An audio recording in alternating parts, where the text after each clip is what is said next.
Sous leurs airs de gros félins, les Khajiits sont des êtres agiles et malins, capables de belles prouesses au vol à la tire comme dans le maniement de la langue.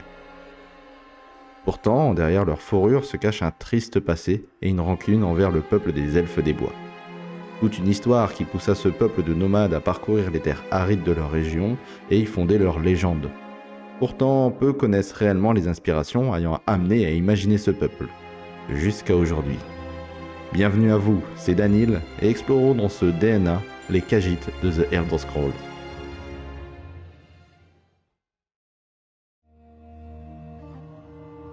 Avant même de nous plonger dans les caractéristiques de la race des Khajiits, intéressons-nous d'abord à son habitat, la région de Elsweyr. Désert du sud de Tamriel, Elsweyr est une région globalement sèche et peu fertile, à l'exception des côtes méridionales couvertes de jungles épaisses et de cultures de riz. L'Égypte, tout comme Elsweyr, est une terre d'un riche passé culturel.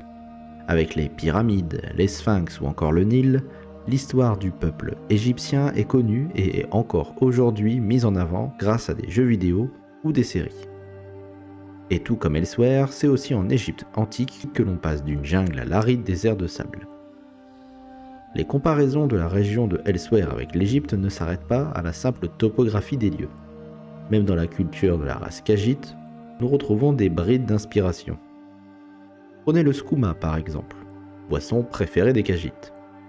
Dans la série des The Elder Scrolls, le skouma est fabriqué grâce à un mélange de sucre-lune, produit via la canne à sucre cultivée aussi en Égypte, et de l'obscurcine équivalent au tabac. Réelle drogue dans ce monde fantastique, il peut être bu ou alors fumé grâce à une pipe à skouma. Ici, il ne faut pas chercher bien loin pour retrouver l'attirail d'une pipe à eau, ou chicha, connue pour créer une certaine dépendance.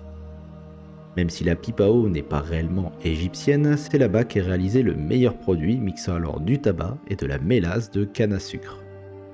Du point de vue géographique, il n'y a pas de doute concernant les inspirations ayant amené à imaginer les Khajiits. C'est à travers leur langue que l'on peut concevoir diverses sources toutes plus intéressantes les unes que les autres, amenant alors à parler le Ta-Agra. With Duardin's men in an hour. Renrigi intnor, oko o imperio ja, iko pofam rototvelk. Langue d'origine des Khajiits, le Ta-Agra prend racine dans la langue arabe tant par la diction que par l'écriture. Même si cela peut sembler évident, cette nouvelle langue s'inspire aussi d'une autre pour la prononciation, le roumain, dont on en retrouvera alors des traces pour l'appellation de certains mots ou durant certaines phrases spécifiques. Plus qu'un langage imaginé, un vrai dialecte s'imposant dans notre monde réel, à tel point qu'un dictionnaire est disponible sur internet sous le nom de Ta-Agra Project, permettant à quiconque d'apprendre cette langue dans de meilleures conditions. Aussi bien sur l'orthographe que dans la manière de parler, avec des vidéos très intéressantes comme l'apprentissage de l'alphabet Khajiit. Cette partie du peuple roumain n'inspire pas seulement le dialecte de la race, mais aussi son comportement dans Tamriel, à tel point que les Khajiits seront des nomades et des marchands parcourant alors les différentes terres du monde fantastique. Les tentes placées ici et là, permettant d'installer alors leurs marchandises, mixeront le côté nomade des gypsies à l'ingéniosité structurelle des tentes mongoles, dont j'en ai déjà un peu parlé dans la vidéo sur le jeu Ghost of Tsushima. Mais en dehors de leur voyage, les Khajiits ont bâti une magnifique cité, où la culture se mêle à la beauté architecturale de l'Indonésie.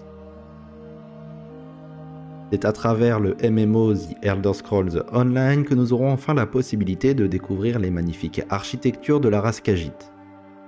Véritable œuvre d'art sur pattes, les bâtiments Khajiit sont composés essentiellement de pierre et de bois avec un design assez similaire à ce que nous pouvons retrouver en Indonésie, surtout vis-à-vis du West Sumatra Pavillon ou Ajungan Sumatra Barat pour les grands bâtiments administratifs de la capitale.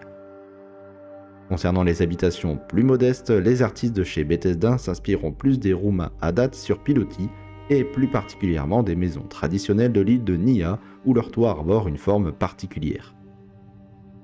Cette particularité n'est pas choisie au hasard car étant dans une région aride, la forme du toit permet alors à la pluie de s'écouler rapidement et les constructions sur pilotis de ne pas être à même le sol et ainsi ne pas mourir de chaud. Tamriel regorge encore de secrets inexplorés. À vous maintenant de parcourir d'un nouvel angle ces terres et ainsi compléter vos connaissances nouvellement acquises.